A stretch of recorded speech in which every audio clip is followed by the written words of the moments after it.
नमस्कार मित्रांनो, नमस्कार. आपल्या नवीन ब्लॉगमध्ये सर्वांचं स्वागत आहे.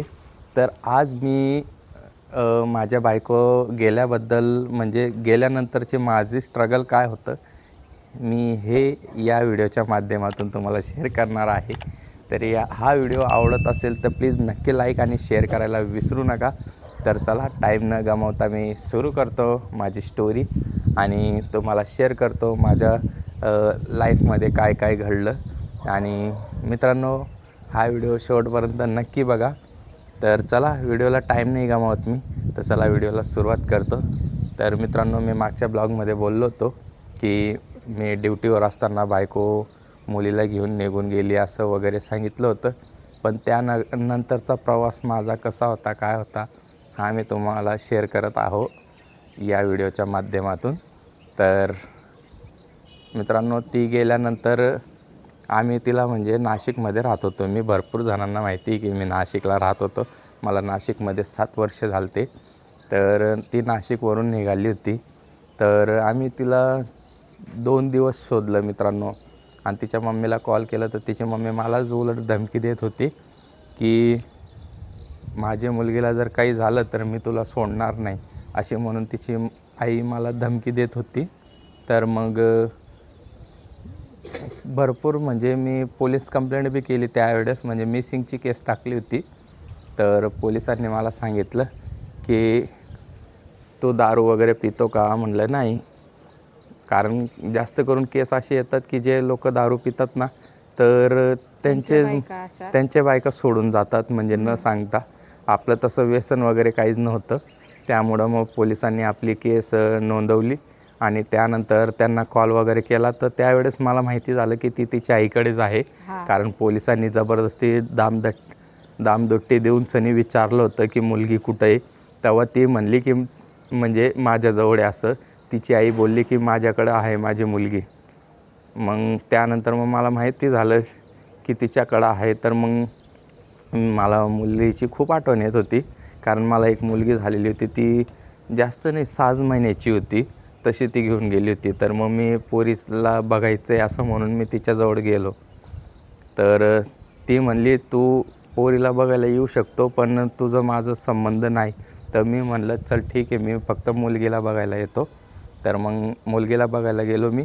तर मित्रांनो, तिथं गेल्यानंतर त्यांनी रूम वगैरे सगळं चेंज केलेलं होता. तर मला तिचं घरसुद्धा सापडत नव्हतं.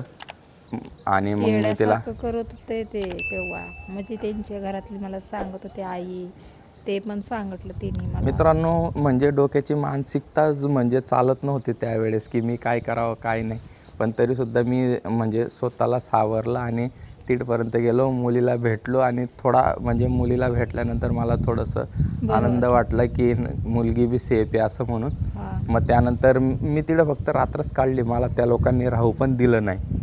मला दुसऱ्या दिवशी म्हणलं की तुझ्या घरी जा. मग मी पोरीला भेटून घेतलं आणि घरी आलो. माझं काय माहिती आहे, घरी आल्यानंतर मग मी असं म्हणजे माझ्या डोक्यात खूप वाईट विचार येत होते. एवढे वाईट विचार येत होते की मी जगावं की नाही जगावं. मला म्हणजे असं झालं होतं, जगण्याची इच्छाच मरून गेली. जगण्याची इच्छाच नव्हती डायरेक्ट, खरं सांगतो. आणि मग मी म्हणजे असं प्रयत्न बी केला की स्वतःला खतम करून टाकावं असं. पण मग माझं नशीब चांगलं. आता ते म्हणतात ना की देवाच्या पुढं काहीसुद्धा चालत नाही, तसंच माझ्यासोबत बी घडलं. आणि मी प्रयत्न केला पण सक्सेस नाही झालं. तिने खूप तिला फोन केले की मला तुझ्यासोबत राहायचं आहे, असं करू नकोस, म्हणजे तुला तू जशी म्हणशील तसं आपण राहूया, जिथे बोलशील तिथे आपण राहूया. ते खूप बोलायचे, तिला फोन करायचे. पण तिचा निर्णय एकच होता, मला तुझ्यापाशी राहायचं नाही, मला नांदायचंच नाही. तिचा एकच शब्द होता, मला तुझ्यासोबत राहायचं नाही आणि तुझा माझा काही संबंध नाही. हा एकच शब्द बोलायची. मी तिला भरपूर वेळा सांगितलं की माझी चुकी काय आहे तेवढे तू मला सांग. पण ती चुकीसुद्धा सांगायची नाही. ती सांगायची तुलाही चांगलं आहे. मग चांगलं आहे तर सोडती कशाबद्दल हे सुद्धा मी विचारलं. पण ती मला काहीसुद्धा सांगत नाही. आणि आता शेवटी तिचा म्हणजे BF होता, त्याच्यासोबत लग्न केला. आणि मी मागच्या ब्लॉगमध्ये तुम्हाला शेअर केलं होतं की त्याचं बी समथिंग लग्न झालं आहे, 2 पोरं आहे असं मी तुम्हाला मागच्या ब्लॉगमध्ये म्हणलं होतं. आता ती त्याच्याचसोबत राहते. आणि मी पण पूनमसोबत लग्न करून घेतलं आहे. आमचा संसार एकदम सुखानं चालतो आहे. पण मित्रांनो, त्या काळची वेळ अशी होती ना की जगणं मुश्किल झालेलं होतं बरं का. तरीसुद्धा आणि त्याने असं पण बोललं होतं की तिला की मी तुला घ्यायला येतोय, तू तयार राहा मुलीला घेऊन, आपण खुशीनं राहूया, तू जशी म्हणशील तसं राहूया. तर ती काय म्हणली, तू येऊ नकोस, कुठेतरी जाऊन मर, मला काही फरक पडत नाही, ती पण स्वतः तू मला माझ्याकडे म्हणत येऊ होती की नकोस. इकडं माझ्याकडे येऊ नको. तर मी त्यावेळेस बसमध्ये बसून गेलतो. तुम्हाला माहिती आहे नाशिकवरून पुण्या जायच्या टायमाला ज्यावेळेस ते संगमनेरच्या पुढं घाट लागतो ना, तिकडं उतरून गेलतो मित्रांनो. माझ्याकडे 1 रुपयासुद्धा नव्हता, तरी मी तिकडं उतरलो. पण त्यावेळेस माझ्या घरच्यांनी मला खूप साथ दिली बरं का. कारण माझ्याकडं पैसे नसतानासुद्धा म्हणजे त्यांनी मला फोनपे वगैरेवर पैसे टाकले आणि त्यांनी मला घरपर्यंत नेलं. त्यावेळेस माझ्या मनात असं आलं होतं की मी काहीतरी करून घ्यावं, घरी जावंच नाही असं वाटत होतं. पण तरीसुद्धा मी अशा लाईफमधून मी निघण्याचा प्रयत्न केला. खूप म्हणजे असं 2 महिना, म्हणजे 2 काय, पुरं 1 वर्ष तरी त्यासने असं म्हणजे सावरायला वेळ लागला. आणि सावरायमध्ये म्हणजे त्यांच्या सुधारण्यामध्ये आणि लाईफ कशी जगायची, काय करायचं, त्यांच्या बहिणीने आणि त्यांच्या आईने त्यासनी खूप साथ दिलेली आहे. आणि त्याच्यातून बाहेर पडले आणि चांगलंच झालं. आणि आमच्या दोघांचं पण खूप म्हणजे चांगलंच झालं, एकमेकाला भेटलो. आणि ते पण मला खूप जीव लावतात आणि मी पण त्यासनी खूप जीव लावते. आणि तुम्हाला मी पण का आता मागच्या ब्लॉगमध्ये सांगितलेलं आहे की माझ्या लाईफमध्ये काय काय झालं. तर नेक्स्ट ब्लॉगमध्ये माझं पण तुम्हाला कसं पुढं काय झालं ते मी सांगेन तुम्हाला नक्कीच. पण ह्यांच्या लाईफमध्ये काय झालं ते तुम्ही आणि नक्कीच. आपल्या म्हणजे ज्यावेळेस दोघी पोरी, म्हणजे एक मुलगी तर आहेच आपल्याजवळ, हां. पण दुसरी आल्यावर आपण तो बी ब्लॉग टाकणार आहे. ते पण आपण दाखवणार आहे, कारण तिला मुलगी सांभाळायची नाही आहे. तर आपली मुलगी आहे तर आपण घेऊन येऊ. कारण आणि राहिला आणि विषय, मित्रांनो, तुम्हाला आम्ही हे सांगतो की ती अशी सांगते की आम्हाला की पहिलं ना तिनं आम्हाला फोन करायची, ह्यांच्याच मोबाईलवरती फोन करायची आणि आम्हाला माहीत नव्हतं तिचं लग्न झालेलं. आणि ह्यासनी म्हणजे फोन करायची आणि म्हणायची, तुझ्या मुलीची काळजी आहे का नाही आहे, असं त्यासनी फोन करून माझ्यासमोर, मी होते ना तिथे, तर ते सारखी त्यासनी फोन करून विचारायची. कारण ती ब्लॉग बघायची ना आमचे, म्हणून ह्यासनी फोन करून विचारायची की बाबा तुला काळजी आहे का नाही मुलीची. आणि आता पण 8 दिवसापूर्वी कॉल आलेला होता. तर मला ती म्हणजे फोनवरती काही पण बघ केली. तर मला पूनम बोलली की तिचं ऐकत नको जाऊ, तिचा आता तुझ्यावर काहीच अधिकार नाही हां. आरडाओरडी करायचा. तर तिने मला फोन असा केला होता की पोरगीला कधी घेऊन जातोय वगैरे असा फोन केला होता. तर आता तिला मी म्हणलं की तू दिवाळीपर्यंत सांभाळ, मी दिवाळीच्या आत तिला आणायचा प्रयत्न करेल माझ्याकडे. पण मित्रांनो, प्लीज, आमची अशी परिस्थिती आहे, खूपच गरीब परिस्थिती आहे ना, आमच्याकडं घर ना, आमच्याकडं स्वतःचं काही म्हणजे काहीच नाही आहे. मित्रांनो, भरभरून तुमचं प्रेम द्या. आणि हे आम्ही ब्लॉग बनवतोय त्याला पण तुम्ही भरभरून प्रेम म्हणजे लाईक Support करा, करा सपोर्ट मित्रांनो. करा प्लीज सर्वांनी. म्हणजे कारण कसं आता मी म्हणजे स्वतःचं करिअर करायच्या मागं लागलो आहे.